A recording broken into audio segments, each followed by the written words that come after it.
Hi, and welcome. As always, I'm Abbie. This is Stories Lived, Stories Told, and here's my question for today. How can we create space for a new story of connection where previously there's only been disconnection? I ask a kind of broad question today because I think depending on where we're at in our lives and what our lives look like, the question of disconnection and connection could look different for everyone. But I imagine that it's something we all deal with in one way or another. Sometimes we have old stories that we still carry with us, and those stories create disconnection. But if we take the time to reflect, think about the kind of social worlds we want to create, and make new choices, I really believe that we could start telling new stories that create connection instead. Today we are joined by Terry and Bart to discuss their current work-in-progress film, What Now? Canaries in Camo. And really just to talk about the stories that we have around veterans, their stories and our relationship to them as civilians. Their film explores the realities and struggles of veterans as they re-enter civilian life after serving. It's a topic that is close to both Bart and Terry's hearts for different reasons, which we'll hear about today. And really the kind of beautiful thing that emerged from this conversation was using a real lens of connection to ask ourselves, why are we disconnected from each other? And what can we do to connect with each other? So let's start with Bart and Terry.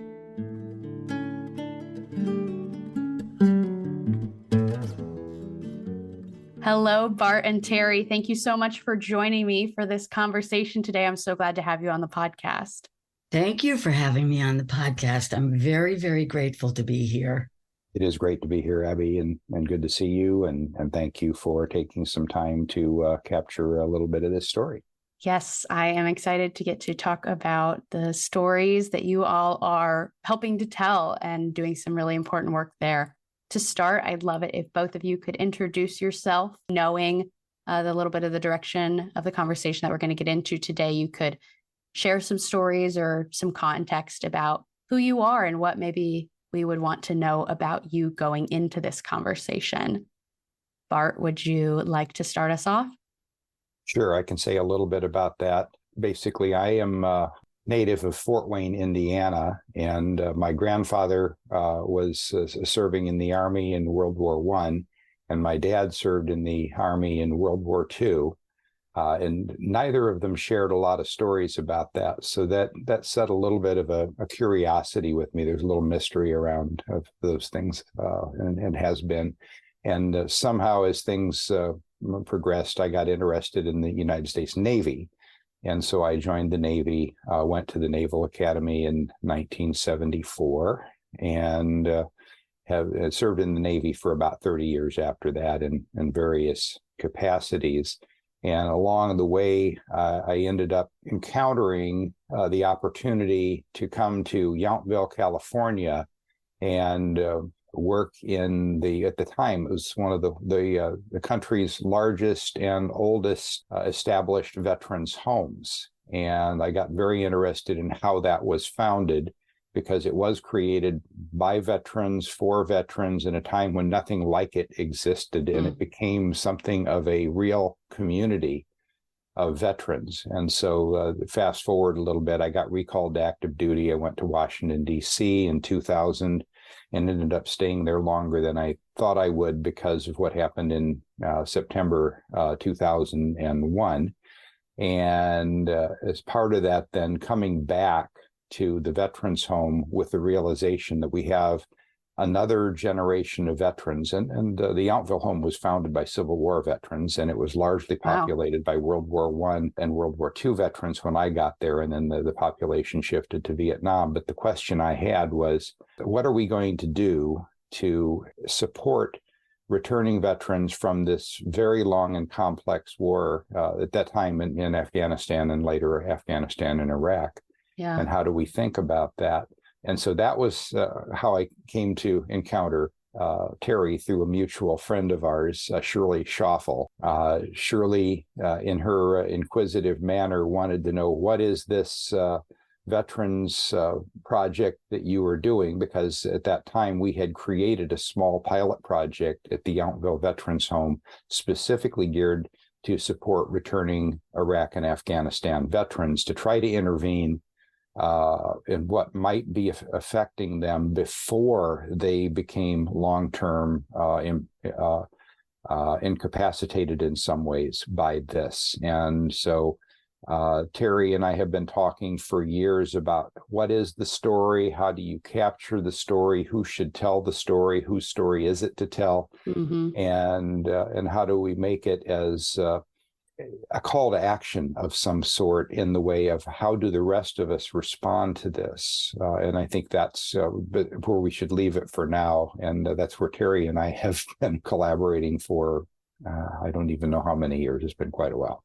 I think the conversation started in about 2013, 2014, literally. So a decade. You could certainly say a decade. Yes, I'm a filmmaker, and actually Shirley Schaffel was a client of mine. She came to me with a film that she wanted to make. She was a fabulous woman and did a lot of exhibitions, but she had social commentary or some social message was always part of her museum exhibition work. And she came to me with the idea of making a film about Native American basketry. It was cradle baskets specifically. And the reason she was doing cradle baskets was because they were one of the baskets that were still somewhat in use. People actually made cradle baskets and they actually used them. So she was doing a museum exhibition for the Marin Museum of the American Indian that would travel around the country. And she wanted a short documentary about the baskets, about the use of the baskets, the tradition, and about some of the basket makers. So I was fortunate enough to do that job for her and made a film called Precious Cargo, which went out with her exhibit all around the country. I don't even know, it may still be being exhibited in various places. But it was about a 25-minute piece. It was narrated by Peter Coyote, who actually got me involved in that project. They had him involved first. So that was how I met Shirley. And then Shirley came to me with the idea of doing a film on veterans' return. And it was, at the time, I think it was called Warrior's Journey. And it was an effort to make the difficulty of veterans returning from active duty, from whatever their duty was really, back into society. And there was not a very, very specific focus. It was quite a general idea. And at that point, Shirley introduced me to Bart. And I have to say, this was not a subject of mine. I did not know anything really about this issue, this problem. My father, as you know from the film As If They Were Angels, my father was in World War II. I had quite a strong connection to that. But I had also been against the war in Vietnam and had been, involved in the anti-war movement at that time. So I was just, obviously, I had learned a lot of lessons from that, were very different in over the years. But I didn't know much about veterans. And in fact, I didn't know any veterans really. And so my first reaction to this was, do we even know veterans? I mean, obviously, some people do, a lot of people do, but my community, most of the people who I know, don't even know any veterans. It's such a small population, relatively, that serves, that we're not even connected. And that lack of connection is what really got me engaged in this subject. I realized that lack of connection was deadly to returning veterans, and it was inauthentic and irresponsible of civilians.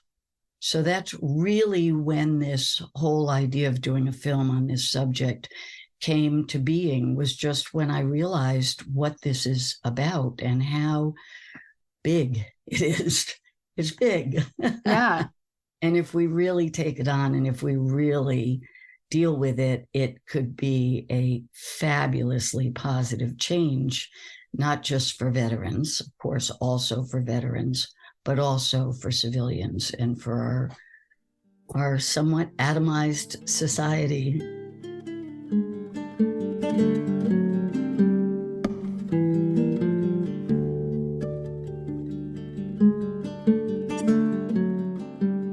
Yeah, well, thank you both. That's a great introduction. And of course, I'll go ahead and name that the project you're talking about now is What Now? And I believe, is there a subtitle to that as well? There is a subtitle. It's all a working title at this Sure. point. Okay, yes. The subtitle is Canaries in Camo, because our veterans are, you could say they represent the canary in the coal mine. They're suffering from something that is painfully connected to isolation, lack of connection, and the Surgeon General recently came out with a quote saying, "We are a nation of isolation and disconnection, and it's making us sick." Well, it's been like that for veterans for a very long time. Mm-hmm. So, metaphorically speaking, there is that idea that they have been experiencing this for a long time, like the canary in the coal mine, prefacing something that is a wider and larger problem as well. But working titles are working titles. Working titles. Yes. All a work in progress. We'll remember that. What else do you want to say about where the project's at right now? Well, we do have what we call a sample or an introduction. It gets viewed as a trailer, but it's not really, because the film is not completed. This is not a pull from a completed film, as most trailers are. This is a piece that I started putting together and working with Bart on a piece of material that we had shot together. And I don't know if you want me to go into that, but the one of the first things when we were still kind of in the development phase, Bart was hosting, facilitating. There were 3 veteran facilitators. Is that the right word, Bart? That would be accurate. We had 3 of us, and they were from different disciplines. I basically come from the Adlerian psychology side, and even the social systems and communication side, and the CMM reference, coordinated management of meaning, sort of comes into it here. And then the other 2 were representing clinical psychology. Dr. Howard Levine, who also was a Navy doctor at one point in his career, and then Steve Torgeson, who was an Air Force chaplain. So we had that kind of the spiritual, psychological, communication dimension of facilitating a veterans retreat, and it was being hosted by a holistic retreat center in New York, in Rhinebeck, New York, called the Omega Institute. And they're rooted in Jungian psychology and other things, but basically their retreats are putting people in nature, reconnecting to the natural environment, doing healing practices like yoga, tai chi, mindfulness meditation, and even in the dining room, it's more of a vegan, very health conscious type of menu. So you wonder, how are a bunch of veterans going to fit in that environment? And it turned out that it attracted some veteran participants who were deeply reflective, who had been thinking about things but hadn't quite figured where to go next. And so we did these retreats 4 years in a row. And over time, it's like a leaven, I would say leaven in a bowl of sourdough, is each year a different group would come, but there would be a few from the previous year who had some experience. And they really, I wouldn't say that we did this intentionally as facilitators, but the group found its own sense of connection over these years. And by the time we had the opportunity to have Terry come in with her film crew, they were open enough to let that be a part of their week together and to be very open with us and just open in general as they had been with each other in sharing their own experiences. And they had also found some ways to open up and connect with other groups who were on retreat at the Omega Center at the same time, which was not something that we had anticipated at all. As a matter of fact, if we had a very strict mental health oversight of that project, it wouldn't have happened, because that's one of the things that the conventional wisdom says about how do you treat veterans. Well, they have their own experience. They don't want to talk to people that aren't part of that experience.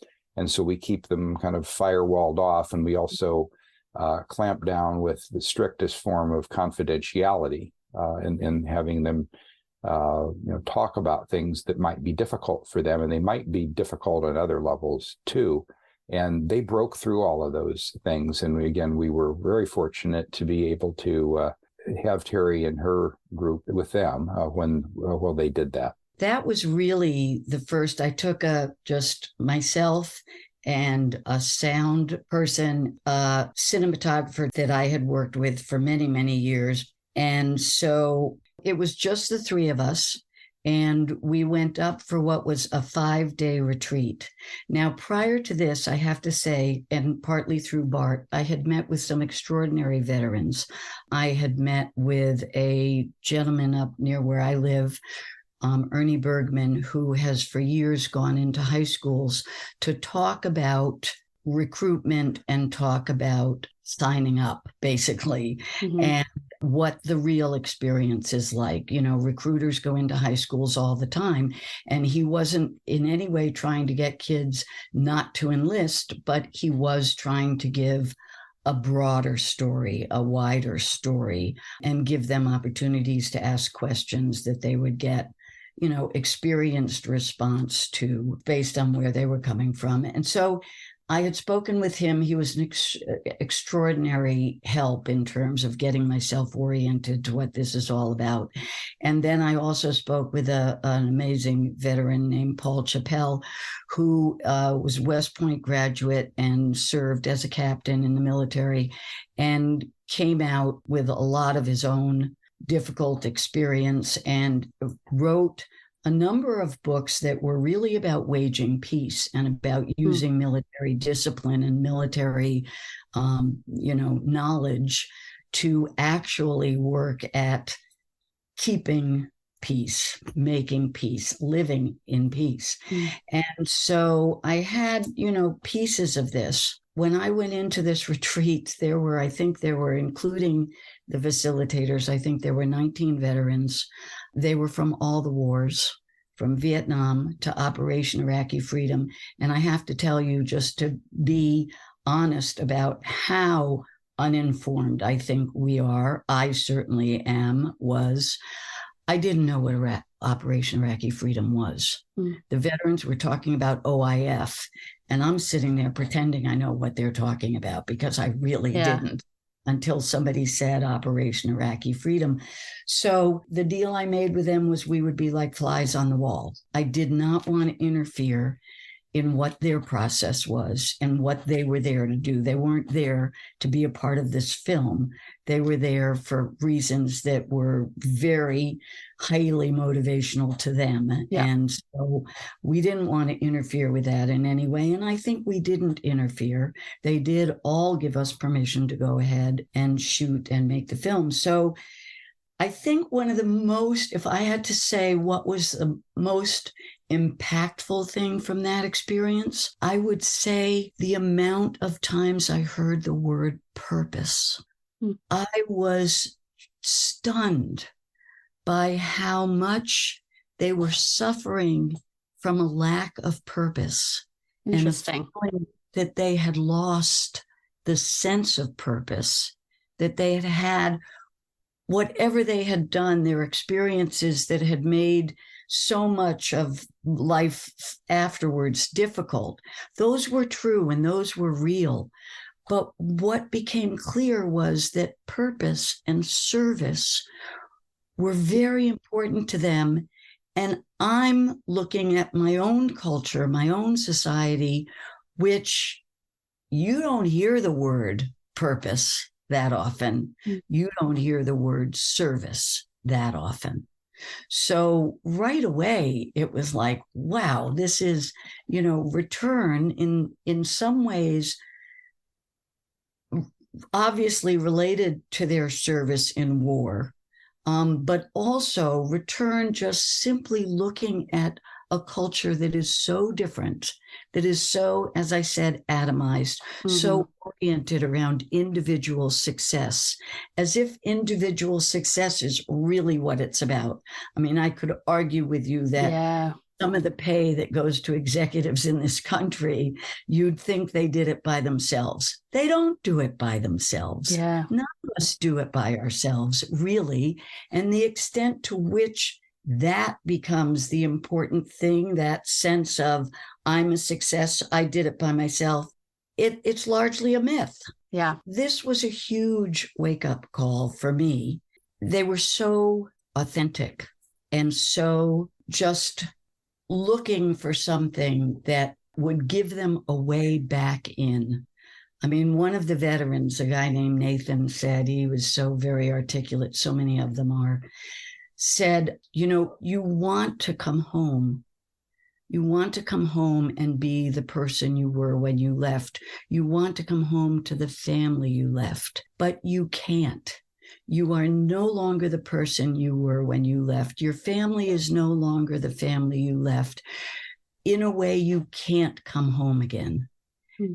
There is a difference, and we have to be able to recognize that and accommodate for that as a civilian culture, as a society. Their families certainly have to do that, and that's hard enough. We all have to do that, and we all have to participate in doing that.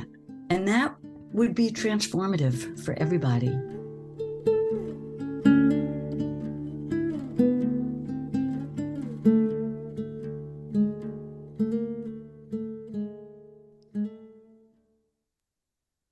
Yeah, even, just me having been able to watch the sample that you have before this conversation, what I was struck by was how open and, like you said, articulate too all of these veterans were, because like Bart was alluding to, kind of the go-to is isolation, or we have this kind of idea that these people who have been through such a different experience than, myself as a civilian, what could you possibly relate on? Or just you're not creating the space for those stories to be told. But that, again, is one thing that's just constructed and isn't the way that it has to be, and is clearly not working for us to be so isolated. But yeah, I was struck by the openness and the authenticity that they were offering. And that clearly had to do with the space that they were being given, which is not usually given. And so I think that that's so much of what this is about. And not to put words in your mouth, but I'm kind of, already thinking about the answer to what does this project say a better social world looks like? And I'd be curious to hear more about your thoughts on that. But really what I'm thinking that it gets distilled down to is connection. That's exactly what I would say too. I mean, to kind of put it fully, I feel like we're out of balance. Our society is out of balance. And there are a lot of factors to coming back into balance, but mostly, you think of it as out of balance or broken, the answer is connection. It really is. And I think that when we talk about what does it look like, part of what you responded to something when we were on email was the desire to look away. And we have an urge when we see and hear painful. I mean, there's the train wreck urge, which is why so much of Hollywood is successful. You want to see a train wreck. But there's also a lot of other sides of Hollywood, and also of how connection can happen and what difference it can make. And I think that looking away from pain, looking away from the things that are difficult to hear and difficult to see, means that we don't hear those voices and we don't see those faces. And years ago, I made a documentary, probably in the early 90s, a documentary short called I Wish I Were a Princess. And it was a 14-minute piece of inner city kids telling their stories in their own words. And they were heartbreaking stories. They were stories about homelessness, being in a shelter because so many of your relatives had passed, violence, seeing violence, drug dealing, seeing your parents do drugs. These kids were a 4-year-old talking about abuse, domestic violence in the home. They were so aware of how wrong it was, and how and so authentic about how painful it was, that on the one hand, it was hard to watch, and you do want to not know in a way. On the other hand, you see them and you hear them and you pay attention to them and you realize who these people are. And if these kids could grow up to be the potential that they have, that you're seeing in their faces, that you're hearing in their stories and in their emotional and intellectual connections to what they're saying at such a young age, you instead of that urge to look away, there's like, reach out, connect. And if as a society, we could go more in that direction with reach out and connect instead of the looking away, and recognize that what we're seeing is human potential. We're seeing human possibility. And humanity in all of this is connection, is a big part of it. Being into our humanity, getting back there in some way. I mean, it sounds so trite and la-di-da, but it's really possible. I used to tell my daughter when she was little, it was one of the ways I could exemplify something very simple. But, we've all seen people grab a parking space. You can see somebody's waiting for that space. They're about to get that space. And some jerk comes along and zips into the parking space. And they get out of their car, they try not to look at you, and they go about their business, right? And I used to say to Sasha, if they knew that person, if that person who was waiting for that space was a neighbor or a parent of a kid they knew from school, or they wouldn't do that. They're doing it because it's a stranger. Mm-hmm. And as simplistic as that is, it's the story in a way. Yeah. So, I would love to tell you that since early 90s, when I made I Wish I Were a Princess, that so much has changed. But that video could be made today. It's a 14-minute piece. It could be made today and it would feel like today.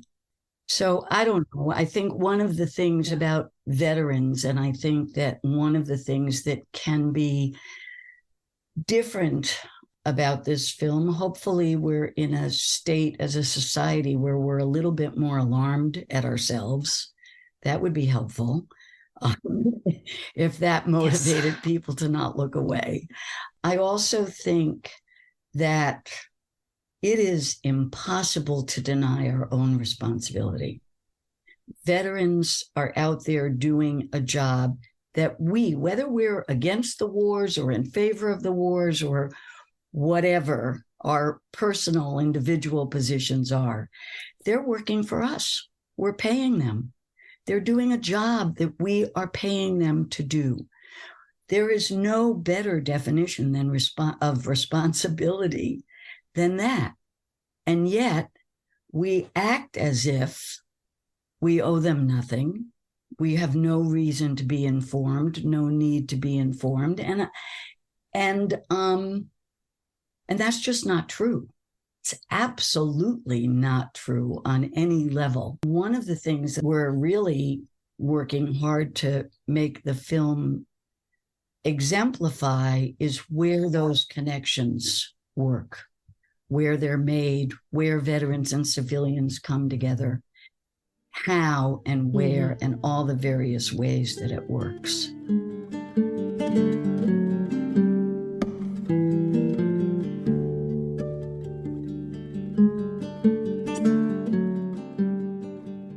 One of the things I was thinking about when Terry was explaining that is where the CMM connection comes into this project in a very real way, because it's if you look at the ways that CMM is a departure from the traditional communication model.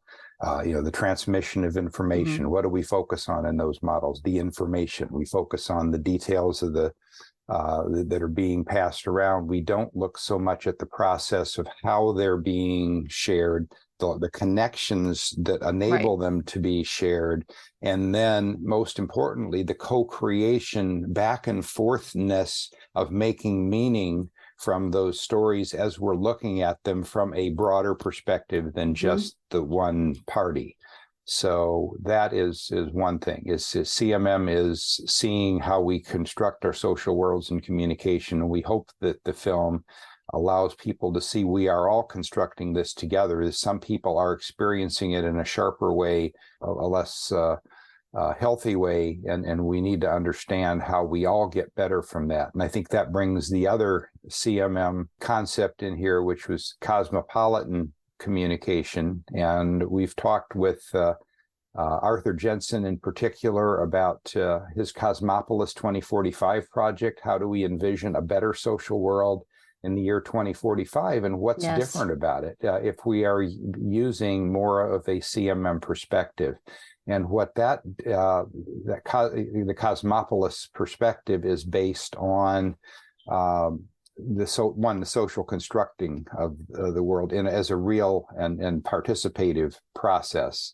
And second, it realizes that everybody is going to be different and yet connected in that process. So the cosmopolitan model looks at how communication and how culture is ethnocentric in some ways, and that it takes real effort to cross those boundaries. And that's, I think, what veterans have been struggling with, or we've been struggling with in this country to create space for veterans to come back, is that we don't have a lot of those bridging mechanisms, which, in the cosmopolitan model, we would call those coordinating pieces. So in other words, the cultures don't line up. So there has to be a way to coordinate across that. And then there's this principle of emergence, which is if you create those bridges, then something better will emerge from that, because we will collectively be able to see that there is something we should learn, we should be differently as a result of that shared awareness. So that's one of the things we haven't really have. So when Terry says, we really have to understand as a society how to take responsibility for some of this, I think that moves us all out into a broader perspective of ownership of the process. Yeah, that feels really important. And the other CMM-ish idea that I've been thinking about as the two of you have been talking is kind of this dichotomy between our told stories and our untold stories. And that the stories are shaping us, whether they're told or untold. And this feels like a big example of the way that untold stories shape us. And Terry, to get back to what you were talking about, it's this like shared humanity. And that's what really can come out when we create the space for these previously untold stories to be told. And for the tellers of those stories, the people who lived those stories, to feel safe to do so.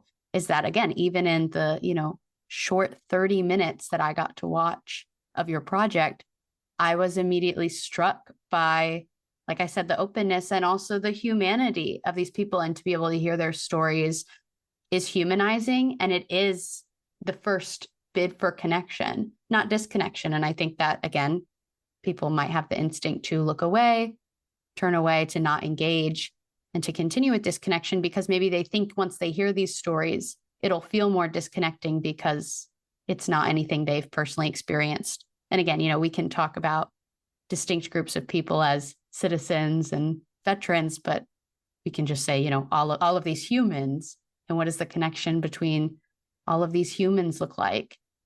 And that's really the core of it from my understanding. And I also think that what Bart touched on earlier and what you also touched on, that there is an aspect of the veteran side of the system that does also isolate veterans in an effort to protect them, in an effort to give them good services and, obviously good medical care, all of this system that's focused specifically on veterans. It's very, very important. But at the same time, it doesn't really leave a lot of room for this connection that we're talking about.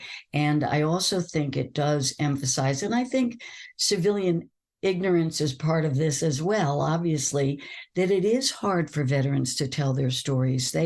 It's frightening in a way because you never know what somebody's going to come back and say. I mean, it's a little bit scary for veterans to open to civilians in conversation. They very often get a thank you for your service, but it doesn't go on from there. People don't ask about what that service was. How are you doing now? In any way, connecting to a human being, the way, even with a networking approach, right? We all network like crazy with each other. So it's just, there's an awkwardness that is a result of a lack of connection. And I think that's a little bit built in, and I think it was built by us, and we can change it.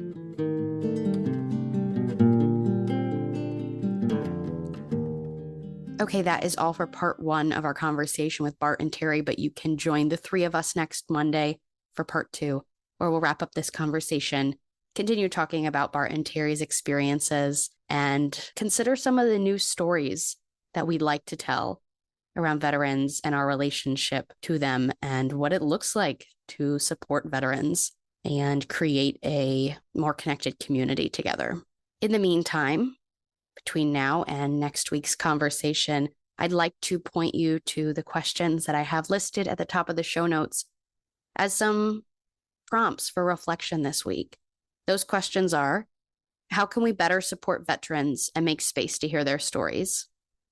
What are the stories we have around war and those who serve? How do these stories keep us isolated and disconnected? And how do we overcome the impulse to look away from painful realities and instead create opportunities for connection to our own and others' humanity? I hope these are good next turns, things to be thinking about in your own life to keep this conversation alive between now and next week's conversation. As always, I'm supported by the CMM Institute for Personal and Social Evolution. This podcast is just one of many initiatives that is part of creating that better social world that we are working towards. You can check out more about all the other CMM Institute initiatives in the show notes below. I have some links there for you to get connected. Finally, some podcast-specific next turns I'd like to offer you are to share this episode with someone you'd like to invite into the conversation. I've said it before and I'll say it again, that my hope for this podcast is to be one big invitation into a conversation that's bigger than us, to get us and the people in our lives thinking about the kind of social worlds we want to create and to empower us to actually believe that we are active participants in creating them. Another way to stay connected is to reach out to me. You can do that through email, through the website, through Instagram and YouTube, all of which are linked in the show notes. I love to be in dialogue with you, so please reach out. Thank you for showing up. Thank you for being curious, and thank you for being a part of this story. I'm Abbie, and this has been Stories Lived, Stories Told. Bye.